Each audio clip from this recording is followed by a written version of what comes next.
পতাকার মোড়ে কয়টি রং আছে? শিক্ষক এসে শুধালেন হেসে তৃতীয় শ্রেণীর কাছে।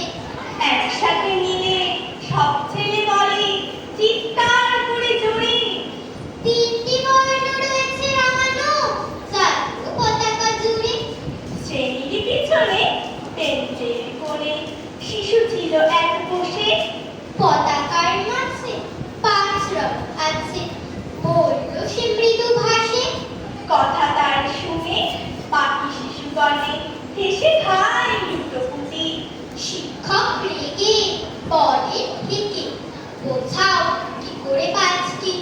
মাথা নিচু করে ভয়ার্ত স্বরে সরল শিশুটি বলে, ওপরে গেরুয়া মাঝখানে সাদা সবুজ আছে তার তলে। আর আছে আঁকা গোলাকার চাকা, নীল রং আছে এতে। শিক্ষক বলে এটিকে ধরে তবু যে 4টে। অবুঝ শিশুটি বলল তখন, রং আছে আর এক।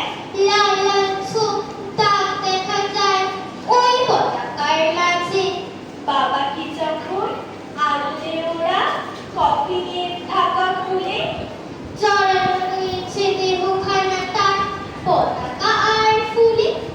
রক্তের দাগে ছিল লাল চোখ ওই পতাকার মাঝে। এই নিয়ে মোট হলো 5টি। এবার তো ঠিক আছে?